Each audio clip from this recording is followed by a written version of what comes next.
Assalamualaikum warahmatullahi wabarakatuh. Perkenalkan, nama saya Aldona dari kelas 11 MIPA 5 nomor PSSI 02 dari Sekolah SMA Negeri 3 Kota Mojokerto. Sultan Agung Hanyokrokusumo lahir di Kota Gede, Kesultanan Mataram pada tahun 1593. Beliau lahir dengan nama asli Raden Mas Jatmiko atau biasa disebut dengan Raden Mas Rangsang.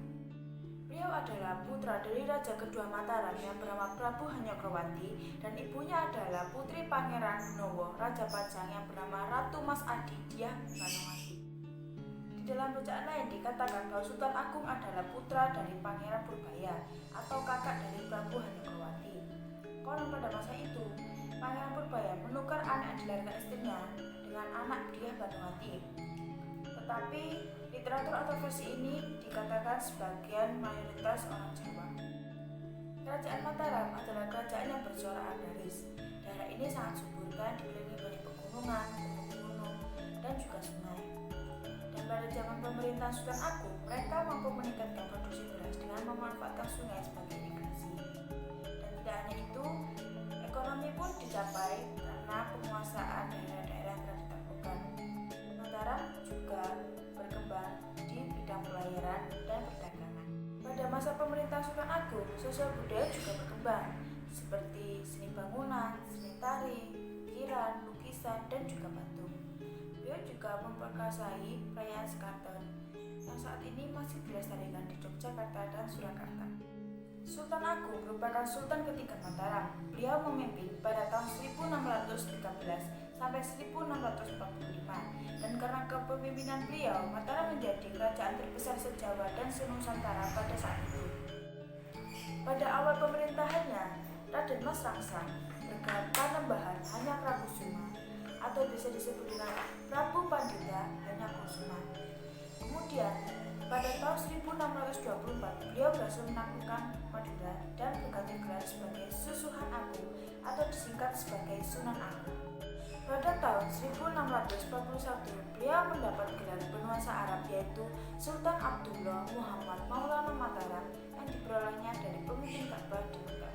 Raden Mas Rangsang naik tahta pada tahun 1613 dalam usia 20 tahun. Beliau menggantikan adiknya yang beda ibu, yaitu Adipati Martapura yang menjadi Sultan Mataram selama 1 hari. Secara teknik, Sultan Agung adalah Sultan keempat Kesultanan Mataram. Tetapi secara umum, Sultan Agung adalah Sultan ketiga Kesultanan Mataram karena adiknya menderita tunagrahita diangkat sebagai Sultan selama 1 hari karena pemenuhan janji ayahnya kepada istrinya yaitu Raden Turunai. Ibu kota Mataram pada saat itu masih berada di Kota Gede dan pada tahun 1614 istana baru mulai dibangun di Desa Karta sekitar 5 km sebelah barat daya Kota Gede. Dan pada tahun 1618 istana itu sudah mulai ditempati. Pada masa itu, saingan terbesar kerajaan Mataram adalah Surabaya dan Banten. Dan pada tahun 1614, Sultan Agung mengirim pasukan untuk menaklukkan sekutu di Surabaya. Pada tahun 1614, VOC yang saat itu masih bermarkas di Ambon mengirim duta untuk mengajak kerjasama Kesultanan Mataram, tetapi hal tersebut ditolak mentah-mentah oleh Sultan Agung. Pada tahun 1618, Mataram mengalami kegagalan yang sangat besar. Hal ini dikarenakan perang yang berlarut-larut melawan Surabaya. Tetapi penawaran VOC untuk bekerjasama tetap ditolak oleh Sultan Agung. Menyadari kekuatan bahasa Belanda, akhirnya Sultan Agung mulai berpikir untuk memanfaatkan VOC dalam persaingan melawan Surabaya dan Banten. Hingga akhirnya pada tahun 1621, VOC dan Mataram menjalin hubungan. Kedua pihak saling mengirim duta besar. Mataram dan VOC pun akhirnya menghindari hubungan. Tetapi VOC menolak ketika Mataram meminta bantuan untuk menyerang Surabaya. Tetapi Sultan Agung tidak pernah menyerah dan terus berjuang. Seluruh pulau Jawa akhirnya berada di dalam kekuasaan Kesultanan Mataram seperti Gresik, Jalanan, Pasuruan, Pamekasan, Sumenep, dan juga Surabaya. Dan untuk desa Banten telah berasimilasi melalui peleburan budaya. Wilayah luar Jawa yang telah ditaklukkan oleh Mataram yaitu Palembang di Sumatera pada tahun 1636 dan Sukadana di Kalimantan pada tahun 1622. Mataram juga menjalin hubungan diplomatik dengan Makassar, daerah terkuat di Sulawesi saat itu. Pada awal abad ke-17, Belanda melalui VOC mulai memasuki tanah Jawa dan menduduki beberapa wilayah, antara lain seperti Jakarta. Belanda juga mengganti namanya menjadi Batavia VOC menjalin hubungan dagang. Sultan Agung juga sangat terbuka kepada VOC selama tidak mengganggu kedaulatan Mataram. Tetapi bagi VOC ini adalah langkah awal untuk menguasai. Hingga akhirnya ini adalah awal dari perseteruan antara Mataram dan pada bulan April tahun 1628, Sultan Agung mengutus Bupati Tegal untuk melaksanakan negosiasi damai dengan VOC dengan syarat-syarat tertentu dari Mataram. Pihak VOC menolak, dan hal ini membuat Sultan Agung marah dan menyatakan perang terhadap Belanda. Tanggal 22 Agustus tahun 1628, pasukan Mataram mendarat di Marunda. Pasukan Mataram membendung Sungai Ciliwung agar benteng VOC kekurangan air. Strategi ini sempat menyebabkan VOC kekurangan air dan terjangkit penyakit kolera.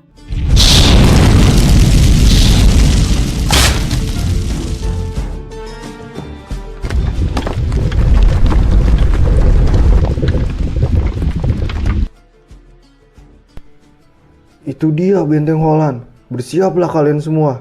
Kita akan mulai menyerang.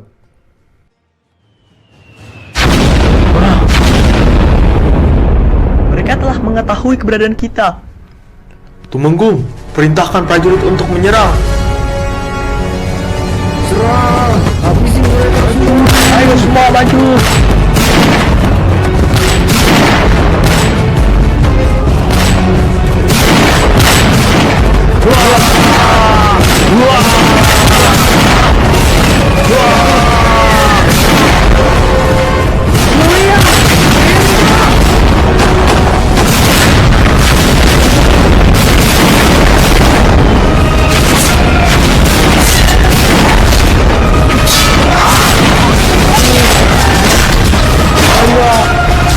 Mereka tembak.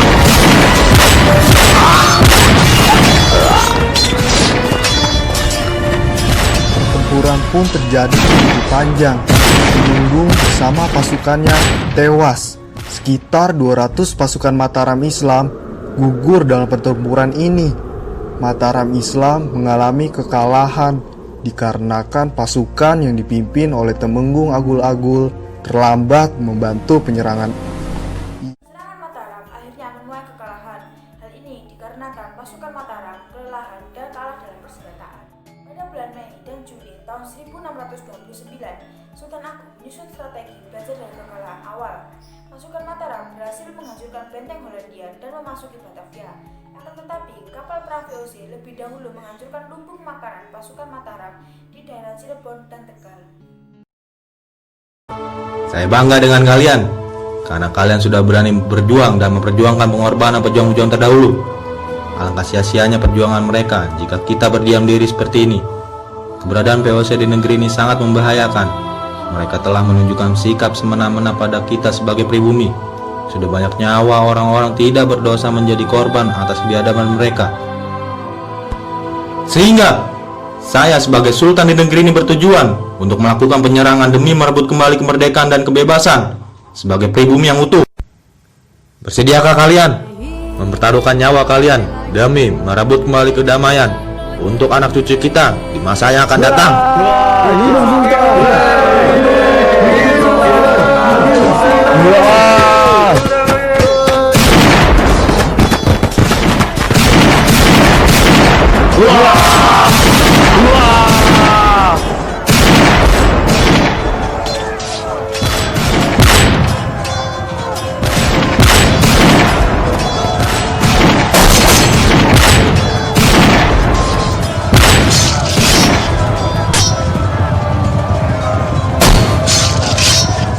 Sultan Agung meninggal pada tahun 1645.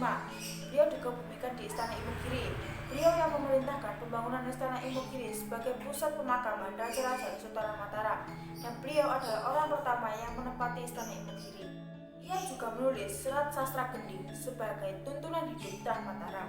Setelah beliau meninggal, putranya bernama Raden Mas Saidi menggantikannya sebagai Raja Mataram dengan gelar Amangkurat I. Atas jasa-jasa dan perjuangannya, Sultan Agung dianugerahi gelar pahlawan nasional berdasarkan SK Presiden nomor 106 TK 1975 pada tanggal 3 November 1975. Sekian dari video saya, kurang lebihnya mohon maaf. Terima kasih. Wassalamualaikum warahmatullahi wabarakatuh.